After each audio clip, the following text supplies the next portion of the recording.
सुहाग की कहानी। एक ब्राह्मण के 5 बेटियां थी। पांचों शिवजी की पूजा करती, दिया लगाती और 5 दिन तक सुहाग की कहानी सुनती। चारों बेटियों का दिया बहुत देर तक चलता, पर पांचवी का दिया जल्दी ही बुझ जाता। बेटी ने घर आकर माँ से भी कहा तो माँ बोली कि बेटी तू उसमें घी ज़्यादा डाला कर। थोड़े समय बाद पांचों का विवाह कर दिया। चारों के घर धन बहुत था, पर पांचवी बेटी का पति रोज कमा कर लाता, रोज खाता, फिर भी वो संतोष रखती। एक दिन पांचवी बेटी का पति थोड़ी ही लकड़ियां जंगल से काट कर बेचने लाया, तो उसने पूछा, आज इतनी ही लकड़ियां कैसे लाए हो? तो पति बोला, आज मेरी तबीयत ठीक नहीं है। इस पर पांचवी बेटी ने कहा, कोई बात नहीं। दूसरे दिन उसका पति जंगल जाने लगा, तो बेटी ने कहा, मैं भी आपके साथ चलूंगी।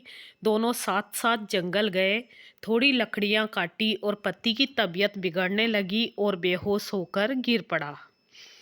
जंगल में दूर दूर तक कोई भी नहीं दिखता। अब वो उसे साथ लेवे तो वो उठे नहीं और छोड़ भी नहीं सकती। उसने गोद में पति का सिर रख कर सुलाया और विलाप करने लगी कि मैंने ऐसा क्या पाप किया जो मेरा पति उठता ही नहीं है। उसी समय उधर से शिवजी पार्वती जी पृथ्वी पर भ्रमण करते हुए आए। शिवजी पार्वती जी से बोले, देखो इसके साथ कितना बुरा हुआ है। पार्वती बोली, भोलेनाथ हमको उसकी मदद करनी चाहिए। उसके पास हालचाल पूछा तो उसने सब हाल कह सुनाया। सब हाल जानकर शिवजी बोले, इसे लेकर घर क्यों नहीं जाती, ये तो मर गया है।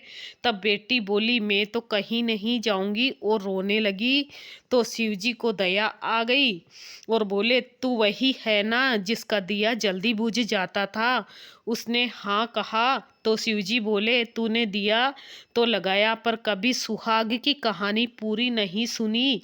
बेटी शिवजी के पैर पकड़कर बोली, मेरे पति को जीवित कर दो, मैं आप कहोगे सब करूंगी।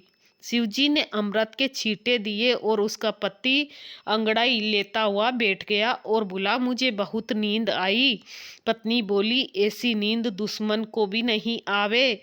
चलो अपने घर चलो, मुझे सुहाग का उद्यापन करना है। उद्यापन में 5 स्टील की कटोरियाँ, 5 चूड़े, मोली, सिंदूर, बिंदी, काजल, ब्लाउज पीस, श्रद्धा अनुसार सुहाग सामग्री व रुपए 5 कटोरों में रख कर मंदिर या ब्राह्मणी को देवें। स्टील के कटोरे में सभी सुहाग सामग्री व रुपए, ब्लाउज पीस महादेव के मंदिर में चढ़ाएं।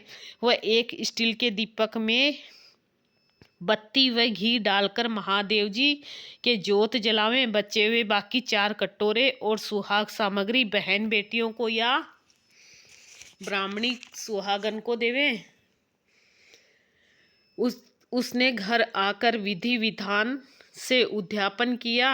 उसकी सारी परेशानियां दूर हो गई। घर में ठाट बाट हो गए और दोनों पति पत्नी सुखपूर्वक संतान सहित अपने घर में रहने लगे। सुख अमावस की कहानी।